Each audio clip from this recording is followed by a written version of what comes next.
E falando em diversidade, é Maputo na sua diversidade que inspira Mariano Silva a contar histórias através da fotografia. Um engenheiro formado numa das mais conhecidas e famosas universidades, a Universidade de Coimbra, e engenharia, e que trabalhou em Moçambique como engenheiro, mas foi na fotografia que encontrou um outro caminho de contribuir para a sua própria história e contribuir para narrar as grandes histórias deste país. Já participou em várias exposições coletivas, mas também exposições individuais. E é sobre o seu trabalho que vamos conversar, é sobre Moçambique, é sobre as suas memórias e é sobre Portugal e Moçambique que vamos conversar. Bem-vindo e parabéns pelo Dia Mundial do Artista. Olá, David, obrigado pelo convite. E é uma honra estar neste dia aqui, de facto. Há muitas razões para falarmos de arte hoje, não é? É verdade, sem dúvida. Pois. Então, Mariano, eu fiquei muito feliz também por quando tomei conhecimento da inauguração da sua exposição Janela Indiscreta, porque só o título já nos remete a um famoso o programa televisivo muito conhecido na realidade portuguesa sobre cinema, etc. Mas, acima de tudo, é pelo facto da Janela ter sido um lugar onde abriu-se a várias histórias deste país. O que essa exposição pretende dizer sobre essas histórias que estão em muitas janelas e vistas a partir de muitas janelas, não só na cidade de Maputo, mas em vários lugares de Moçambique ou de qualquer outra cidade africana ou europeia? Bem, o que se passa realmente é que para o moçambicano, este cotidiano, estão habituados, não é? Portanto, não lhes diz muito, mas para os estrangeiros, eu apesar de já não me considerar um estrangeiro, portanto, o David apresentou-me como um fotógrafo português, mas eu espero para já ser o fotógrafo moçambicano, foi tratado da nacionalidade, ok. porque não faz sentido. Vamos lhe nacionalizar. E para quem viveu noutros mundos, concretamente, portanto, em Portugal, conhece todas as realidades, chega cá, o cotidiano é magnífico. O cotidiano moçambicano, a sua peculiaridade de cada elemento é fantástico e isso cria uma diversidade tão grande naquilo que nós podemos observar que só mesmo fotografando e registando é que se consegue mostrar às pessoas o quão bonito é este Moçambique. E isto foi a partir da vamos lá, improvisação, espontaneidade, queria dizer espontaneidade, que começou a registrar essas fotos e despertou que, olha, se calhar aqui é uma janela para encontrar essas histórias. Foi espontâneo ou foi propositado? Quer dizer... É uma mistura. Começou como espontâneo no sentido em que, como referiste, portanto, eu vim para cá, para Moçambique, como engenheiro, tive um ano a trabalhar em Nacala, depois tive um ano aqui em Maputo. Acabei por me desligar da engenharia mais tarde, mas ainda quando era engenheiro, portanto, a minha vida era casa-trabalho, trabalho-casa, não tinha... Uma rotina? A rotina era essa. E criatividade zero, não é? Exatamente. E acontece que eu em Nacala tinha a possibilidade de fotografar mesmo em frente de casa, portanto, deu origem àquela exposição no Franco, Raízes de Sal. Raízes de Sal, onde eu me focava muito próximo das pessoas. E eu aqui em Maputo basicamente não tinha esse tempo, até porque as pessoas aqui na cidade não são tão abertas a serem fotografadas. E eu cheguei a um ponto onde já estava 7, 8 meses sem fotografar, já não aguentava, estava mesmo já no limite. Eu tenho que fotografar qualquer coisa e decidi, eu vou para a janela, vou fotografar seja o que for, nem que seja para gastar rolo, como a gente costuma dizer, que pronto, agora as máquinas são digitais.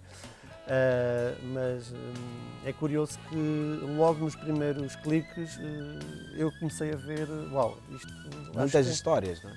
Tem aqui um potencial para contar as histórias do cotidiano desta cidade e não só, porque isto acaba por se refletir um pouco do que se passa em todo o país, não é? E então foi assim que nasceu este projeto, portanto, de uma mesma janela, portanto, foi feito durante 3 meses e meio, entre junho e meados de setembro, outubro. Meados de setembro, outubro já não. Um dos meus fins de semana basicamente eram passados à janela. A registrar essas histórias. O que isso também lhe fez perceber sobre a condição do dia a dia, a coragem, a força, a esperança, dentro dessas características que fala sobre Moçambique e sobre os moçambicanos, que lhe permitiu perceber profundamente sobre as nossas gentes? Olha, uma coisa que me fascinou, pronto, eu já tinha esse, portanto, já sabia disso, não é? Mas levou-me a refletir mais sobre a força que o moçambicano tem para conseguir ultrapassar as adversidades. Por exemplo, em Portugal não vejo ninguém a vender vassouras com as vassouras às costas, a correr quilómetros com vassouras às costas para vender. Não vejo ninguém na rua a vender roupa, não vejo ninguém a vender amendoim. Todos este negócio informal que há aqui no país é desconhecido para o europeu ou para o ocidental, portanto não é algo comum que se esteja habituado a ver. E quando nós começamos a refletir, não, estas pessoas, em vez de resignarem a ficar em casa, portanto, ok, não há nada para fazer, sabemos da condição de emprego neste país que, infelizmente, a taxa de emprego para terceiros é muito baixo, mas as pessoas fazem pela vida, portanto, e vão vender aquilo que é necessário e encontram formas e muitas vezes criativas de tentar o sustento das famílias. E foi isso que eu observei ao longo deste projeto. Portanto, o projeto nem todo reflete sobre os vendedores da rua, mas grande parte dele apresenta essas figuras, portanto, claro. Pessoas a vender carpetas, pessoas a vender amendoim, maçãs, capulanas, tantas coisas. E para quem está na Júlio de Nyerere e, claro, no entroncamento com o Eduardo Mondlane, consegue ver esse movimento e essa diversidade do país. Mas, claro, é também uma oportunidade de pensar sobre a busca do lugar ideal para a felicidade e para a tranquilidade. Quem fala dessas adversidades, dessas pessoas, também está a falar do sorriso dessas pessoas no seu dia a dia, na forma tão natural e tão tranquila como encaram esses desafios diários de percorrer quilómetros pela cidade e arredores a vender vassoura ou roupa ou qualquer outro artigo. Isto nos faz pensar sobre esse lugar de felicidade, esse lugar de tranquilidade e para quem vem de uma realidade ocidental. Quero falar sobre isto, da experiência que é perceber as várias formas de entender a felicidade e da procura de uma vida mais tranquila no ser humano. Sim, posso comentar no sentido em que eu senti isso muito mais quando cheguei a Nacala. Quando cheguei a Nacala, portanto, eu vinha de Portugal e vinha de uma vida muito mais materialista. E comecei a observar como as pessoas podem ser felizes com pouco. Não é necessário, e isso acabou depois por se refletir comigo próprio, como nós estávamos aqui a comentar em off. Portanto, desde que as pessoas se sintam bem e se sintam felizes, eu acho que é mais importante a pessoa sentir-se feliz e não ter... É óbvio que tem que ter dinheiro para se poder sentir feliz. Conforto mínimo, não é? Exatamente. Mas não o dinheiro em demasia para uma pessoa se considerar rico. Acho que muitas vezes, quando a pessoa se considera rico, as preocupações são muito maiores do que a alegria que se possa ter. O preço é muito alto, não é? Exatamente. E como nós tínhamos falado, eu se tivesse continuado como engenheiro, esta hora hoje não teria uma família, hoje não estaria a fazer o que faço. E repara que foi aqui em Moçambique que eu encontrei a minha família. Eu tive que vir de Portugal para encontrar a minha família aqui portanto, em Moçambique. Minha mulher é moçambicana, temos 2 crianças pequenas e, portanto, sinto-me inteiramente feliz. E, no fundo, faço esse paralelismo, ou seja, eu vivia numa realidade completamente distinta, mas não vivia tão feliz, porque, no fundo, o dinheiro não é tudo e acabava por estar a trabalhar de contra vontade. E agora faço aquilo que gosto e sinto-me muito mais realizado e muito mais feliz. E, no fundo, eu vejo que as pessoas, pelo facto de tentarem vingar, não é? Fazer com os seus pequenos negócios, o pouco que trazem para casa acaba por torná-los mais felizes, porque é algum sustento que vão trazendo, não é? E o facto de não estar parado em casa à espera que algo aconteça, porque o mais provável é não acontecer, portanto levantam-se e é essa força no moçambicano que me faz, portanto, inveja-me realmente e inspira-me a força que o moçambicano tem das adversidades. Porque realmente isto é o único, não digo aqui em Moçambique, portanto acredito que seja muito semelhante nos países aqui envolventes, mas na Europa não se vê este estilo de vida. A pessoa a vender em todo o lado o seu sustento. Portanto, nós não estávamos habituados a isso. E isso para mim é lindo, quer em forma de fotografia, como forma de ver, quer em forma como filosofia de vida. Portanto, as pessoas não ficam à espera de um subsídio de desemprego, porque muitas delas nunca tiveram trabalho um trabalho remunerado e descontos na Segurança Social para ter um subsídio de desemprego, como acontece lá na Europa, e portanto as pessoas têm que fazer pela vida. Claro. Aqui as pessoas fazem pela vida. É sobre criarem próprias condições, é sobre enfrentarem o dia a dia com coragem, esperança e muitas vezes com bastante sorriso, não é? A certeza desses dias. E Mariano, é interessante que estudou na Universidade de Coimbra, não é? Exato. E é uma cidade também muito conhecida por ser uma cidade universitária, onde também é destaque o facto de ser uma universidade com bastante rigor e que forma grandes quadros de Portugal e não só. Como é que é este lugar de origem, a universidade, a cidade de Coimbra, aquele universo universitário diversificado, também de alguma forma foi importante para consolidar a sua base sobre perceber o mundo, as várias formas de estar no mundo, não é? Porque eu acho que é importante falar deste lugar de origem que justifica o homem que é hoje e o fotógrafo que transformou-se cá. Sim, vejamos que todo o nosso passado contribui para o nosso crescimento, não é? E então a Universidade de Coimbra foi um polo muito importante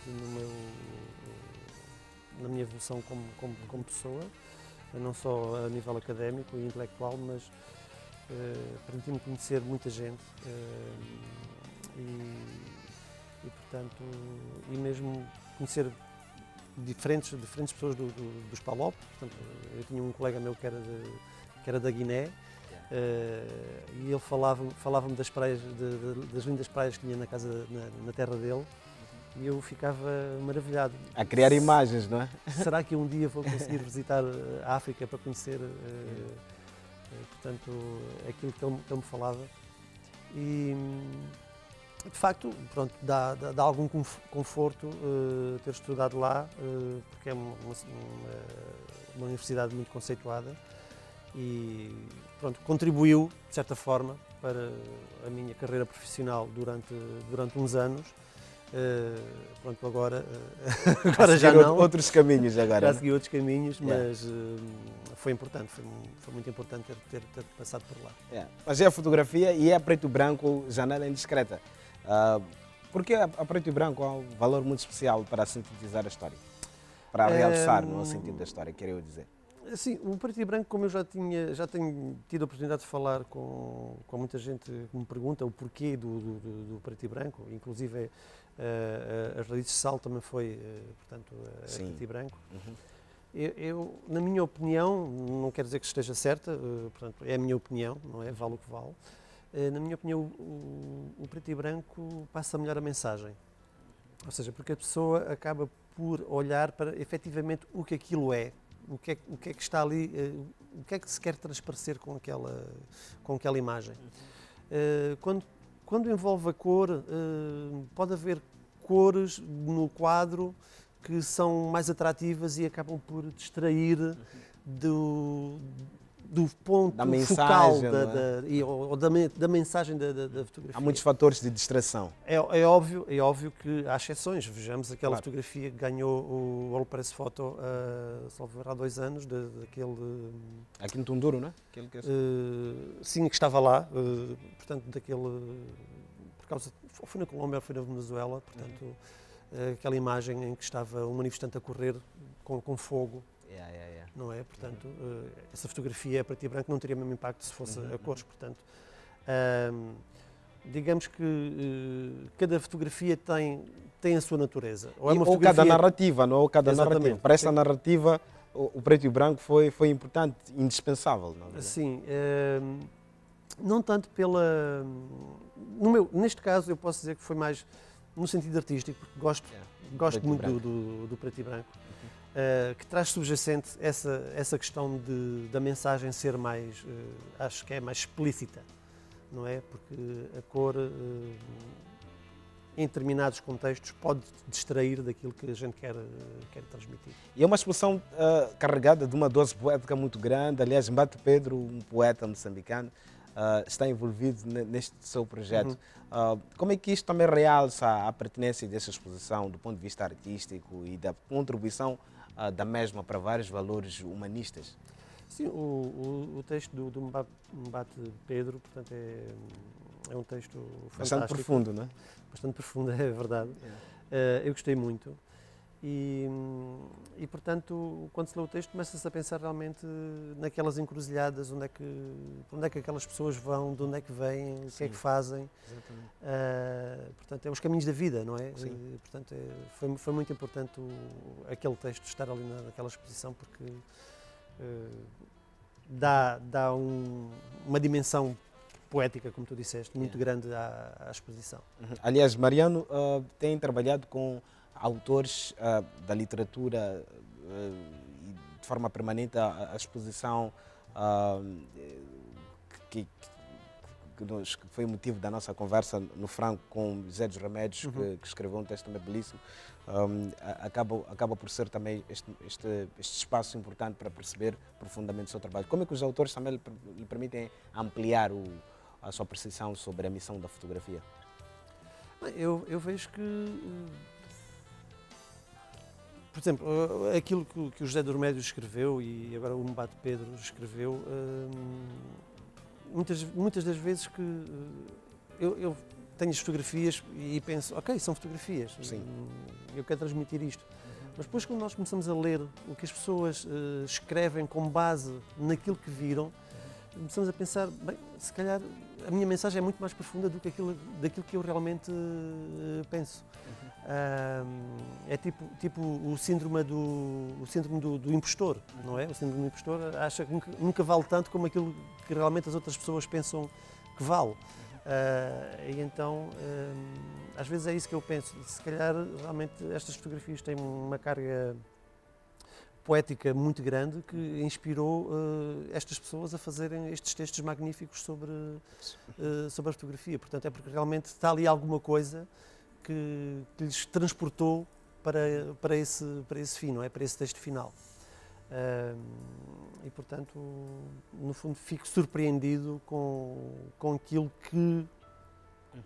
onde eles chegaram. A subjetividade do próprio trabalho. Eu peço aos meus colegas para projetarem profundamente as fotografias, porque vamos aqui também, de certo modo, também partilhar essas mensagens. Vamos apresentar um excerto desse texto de Mbate Pedro, que eu acho que é importante aqui dar a conhecer à nossa audiência e para conhecerem, sobretudo, o valor subjetivo da própria arte.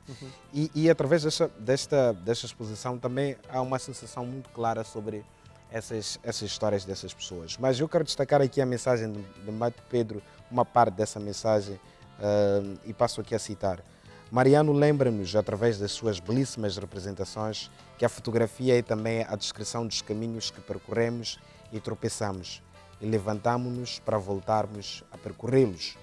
O que almejam então alcançar esses corpos, palmilhando caminhos tão vastos e distintos, caminhos que se entregam ao rumor dos homens que nos desbravam, sem deles esperar nada, assumindo-os apenas como se da sua natureza fossem. Eis uma possível reflexão a que Mariano nos convoca. Isto é bastante profundo. No fundo, quando está a registrar, Mariano tem dimensão disto? Não, como disse, só mesmo depois de ler o texto é que realmente vi o quão profunda pode ser uma mensagem numa fotografia, não é? E o resultado está à vista no texto do Mbate Pedro, a quem eu quero desde já agradecer. Ainda não tivemos a oportunidade de nos conhecermos, sério? não nos conhecemos pessoalmente. Yeah. Portanto, isto foi intermediado pelo Dr. João Pignatelli. Sim, o Camões, não é? O diretor de Camões? Exatamente, e a quem eu também quero agradecer desde já a oportunidade por ter deixado expor ali naquele sítio, até porque fazia muito sentido ser ali. Yeah. E, sim, a Júlio de Nherere, não é? O foi mesmo ali ao lado, portanto teria todo o sentido ser a primeira vez que fosse aberto ao público, que fosse naquele espaço, quer por afinidade de nacionalidade, quer por afinidade do espacial, em termos da avenida, não é? E tem saudades de Elvas? Que foi o lugar onde nasceu. Já foi há tantos anos. Não posso dizer que tenho saudades, porque são fases da vida. São fases da vida. Tal como Coimbra também foi uma fase da vida, não tenho saudades. Passei, estive lá, vivi o que vivi. Eu, de momento, eu sinto que pertence tanto a Moçambique que a saudade muitas das vezes passa mais pela família. Da família, de facto, é que nós temos saudades e acabamos por pertencer ao sítio onde nos queremos fazer pertencer. E neste caso, portanto, estou aqui em Moçambique há 8 anos e, de facto, eu já começo a ter saudades de alguns sítios de Moçambique. E 8 anos já é um período longo e, portanto... Há muita história feita cá, há uma relação afetiva que se traçou cá. E também gostaria de perceber, falamos de vários temas, do seu percurso diversificado e, claro, as escolhas também que foram importantes no seu caminho e estamos a transmitir este programa também para o mundo, para a nossa diáspora. Estamos em Portugal, através da plataforma Nós, e desde já mandamos um grande abraço a todos aqueles que nos acompanham a partir de Portugal. Falou o facto, por exemplo, de ter abandonado, de certo modo, uma carreira sólida de engenharia e para abraçar uma outra área de atividade, que é a fotografia. O que isto representa do ponto de vista de decisão para a vida?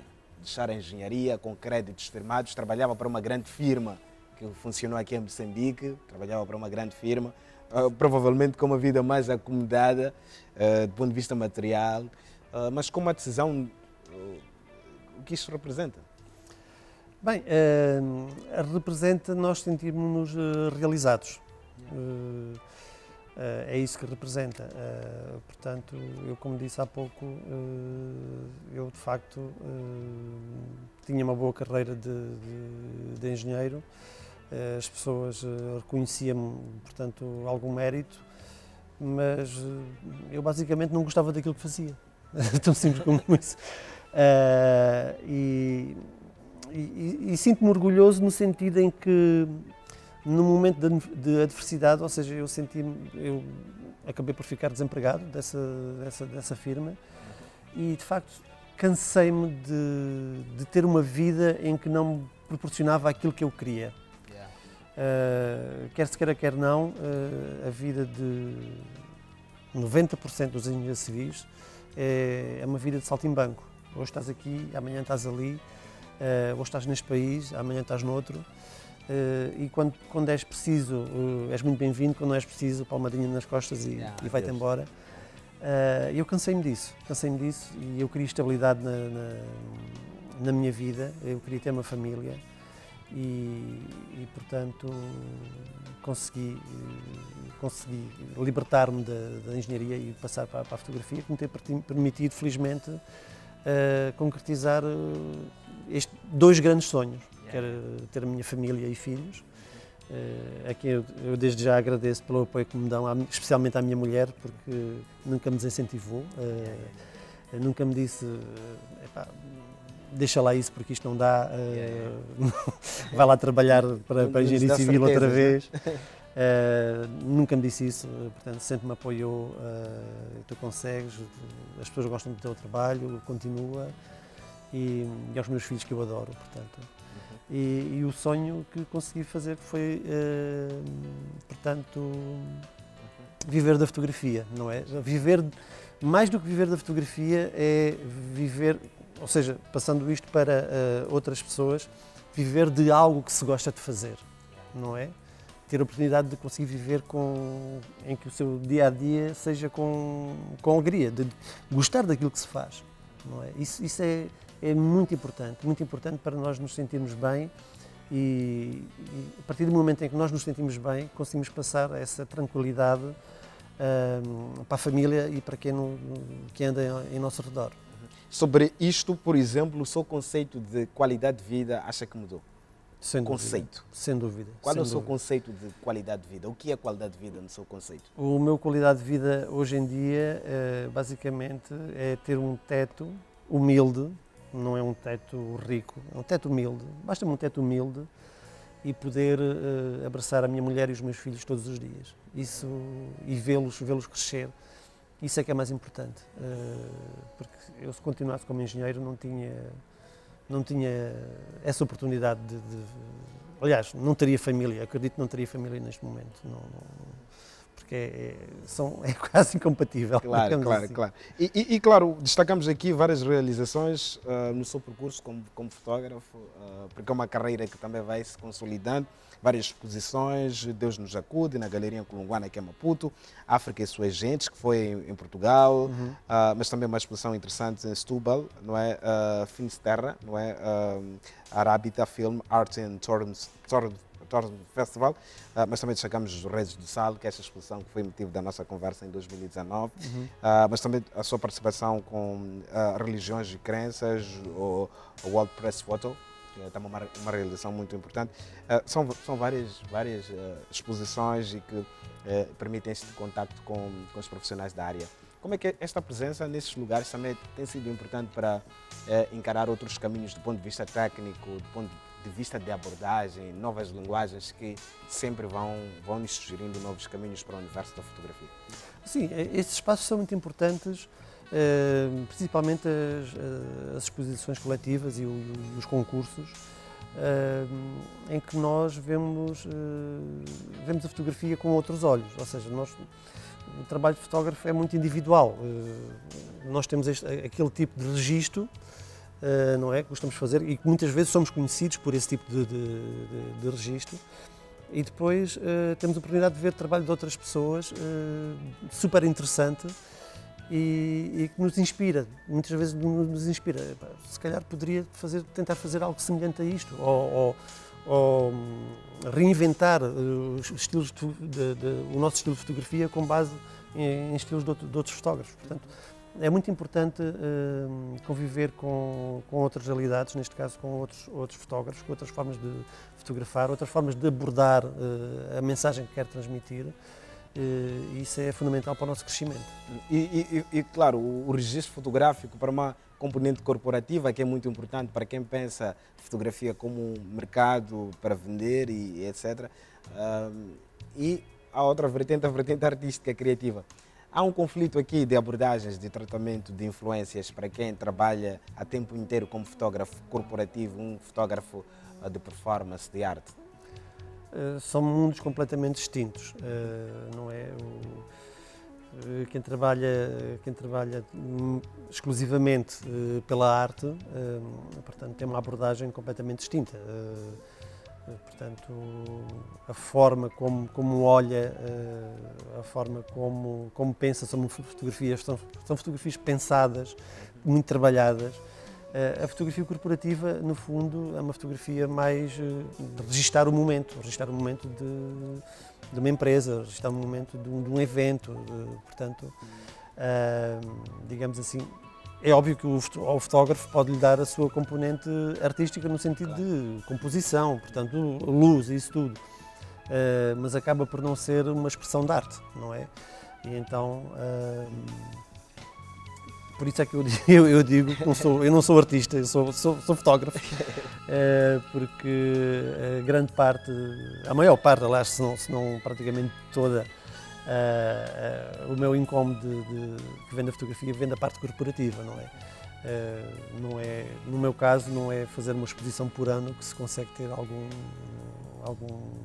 retorno suficiente para considerar que eu posso viver da fotografia.